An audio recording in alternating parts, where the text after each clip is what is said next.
Hello everybody, my name is Rainer. This is Rainier Books. It's Sunday, August the 7th, I guess. And today I want to give you the third review of a Booker book that I've read from the long list. And this time it's O. William by Elizabeth Strout. Let's go.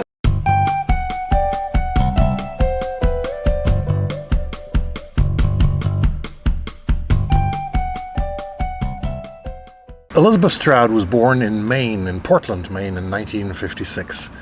On the Booker long list, she can be regarded as one of the most famous names, one of the most well-known names already.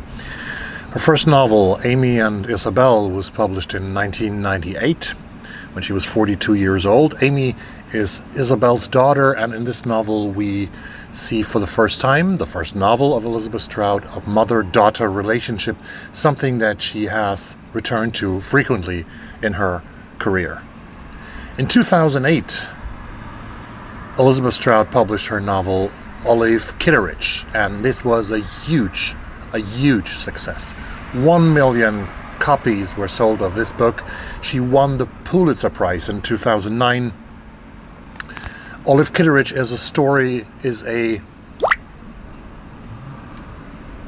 police coming there.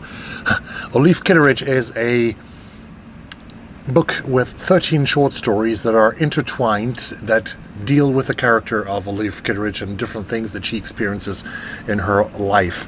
And this book became also a TV show at HBO in 2015 with the great Oscar-winning actress Frances McDormand, and the series won a couple of Emmys, I think 8 Emmys in 2015. Unbelievable.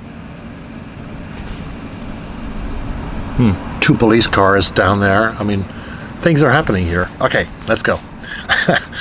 No, it's not so funny. In 2019, Strout came out with a sequel to Olive Kitteridge called Olive Again. So this is also something that we have seen in the career of Elizabeth Strout. She has come back with mother and daughter relationships. She has used characters that she had introduced in a novel or in short stories, returned again in newer books of hers. So she has the Olive Kitteridge books, but she also has the books that we're coming to talk about now, which is the Lucy Barton books, or the Amgash, Illinois books. My Name is Lucy Barton came out in 2016, a novel about a kind of memoir. My Name is Lucy Barton. Sounds like the name of a memoir, right? And this is the first person narration of a woman named Lucy Barton, who is a writer who comes from a very poor background with a very difficult mother relationship. And she, at a point when she tells the story, and as the omniscient eye narrator, Lucy Barton is at a hospital, and she is hospitalized for no real reason, but she's hospitalized. She has symptoms, but then it turns out that she's very healthy, and in the end, after 7 weeks, she gets out of the hospital. But the important point is her mother is visiting her in the hospital in the first period of time, and her mother sits at her bed all the time for 5 days, and they start communicating with each other like they never communicated before. And Lucy is reflecting, she's looking back at the relationship with her mother, but also a little bit with her former husband William and other things in her life. So this book, My Name is Lucy Barton, was nominated for the Booker Prize in 2016 already. It was on the long list, and it has also become a play with a great actor of Laura Linney, who is one of my favorite actors, maybe one of your favorite actresses as well, because she plays in the TV show Ozark on Netflix, together with Jason Bateman and the amazing Julia Garner. In 2017, only a year after My Name is Lucy Barton, Anything is Possible was published. This is the second book, the second Amgash book, the second book about Lucy Barton. And in these 9 stories, we get to know more about Lucy. I haven't read this one, Anything is Possible. I read My Name's Lucy Barton about a week ago to get into the characters. And you can read O. William as a standalone book. It's no problem. I think it would be a greater pleasure for you to read O. William if you at least have read one of the 2 books primary to this one. Either My Name is Lucy Barton or Anything is Possible, or both of them, because then you know the main characters. You know Lucy Barton, you know her ex-husband William, you know her ex-husband David, her husband David who died, you know Catherine, her mother-in-law from William's mother, and her children, Chrissy and Becca, and all the characters that are in this book. You can meet them as a standalone, but really I think it's better to know them from the books before. Although it's not chronological, Lucy Barton is not telling us the story chronological. In Oh William, the third book that was released in 2021, last year, we meet a Lucy that is slightly older. She's 63 years old now. She's a writer still. She's a very successful writer. She has traveled all over the world. Her books are in very small rural libraries in America, and she is even recognized by people that she meets when she tells us the stories. She meets some characters and they recognize her, to her surprise, because she always felt invisible. It is something recurring in this novel, her feeling of being invisible, of coming from very, very poor and deprived background, that she felt always invisible, and she tried to be invisible as well, to not meet the rage of her mother and her father. Not a very nice childhood. Children grew up in a garage in Amgash, Illinois, and then Lucy got a scholarship, but that is told in My Name is Lucy Barton. Lucy says in the beginning of that novel, because I am a novelist, I have to write this almost like a novel, but it is true as I can make it. And this is a memoir come novel, or it is a novel written as a kind of a memoir, a fictional memoir. Oh William, which is her husband, and her first husband. Oh William, you can read it as this expression, Oh William, returns several times in the course of the novel for several reasons, when she tells us things that happened, that she experienced with William. And this is a very strong friendship between these two characters, Lucy and William. Although they have divorced, although Lucy has left William, they still have a very dependency on each other, because they also have their two children. They have Chrissy and Becca, and they try to do the best for their children, and they're sort of connected like no one else seems to be connected in Lucy's life, except for her children, of course. Lucy had left her husband, William, as I said. William married again. He married a much younger woman called Estelle. He had another daughter, a third daughter with Estelle, called Bridget. And also Estelle is leaving him in this novel. And so William has been left by two wives. And he finds out that his mother, Catherine, who has died a couple of years before the events of this story, but she's also appearing in this novel, because we have flashbacks to different times in the lives and things that Lucy wants to explain, that she wants to show us, to get to know certain things about her or about her family and about life in general.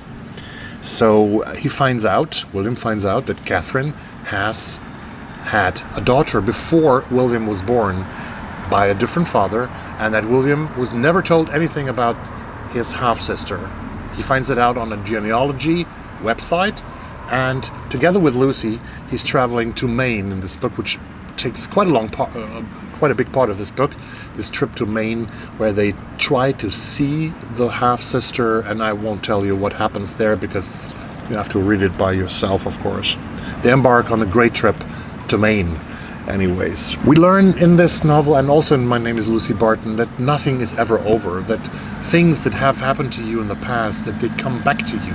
They either haunt you late at night that you can't sleep, they come back when you see that you took a path at a certain point in your life that led you into a direction that you sooner or later regret, or that you reflect over, although you haven't reflected about the path for many, many years. So everything is dependent on each other, and this is a lot of maturity, a lot of wisdom, a lot of philosophy of life that we meet in this book, and it's very poetical and intelligent structured.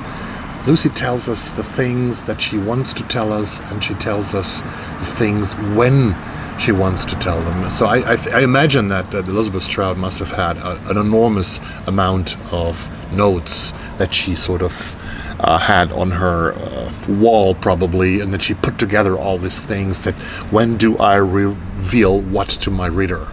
That is just amazing how she constructed this. All the characters are great characters, I think. Most of the characters are really great characters here, and very carefully constructed, and there's so much empathy and so much love and so much humanity to her characters that she can certainly go on writing about Lucy Barton for a long time to come.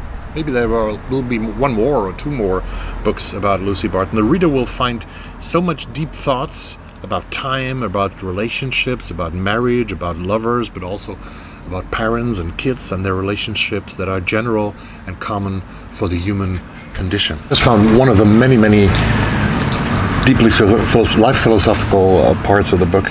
It is when William and Lucy have a discussion, and Lucy says to William, that she's mean, I choose to leave you, and Chrissy got sick, and then William, who looked exhausted, held up his hand for me to stop. Then he pulled his hand down reflexively over his moustache and stood up, and he said slowly, choose to leave me? William turned to me and then said with some vehemence, choose, Lucy? How many times does a person really choose something? Tell me. Did you really choose to leave the family? No, I watched you, and you just went. It was like you had to. And did I choose to have those affairs? Oh, I know, accountability.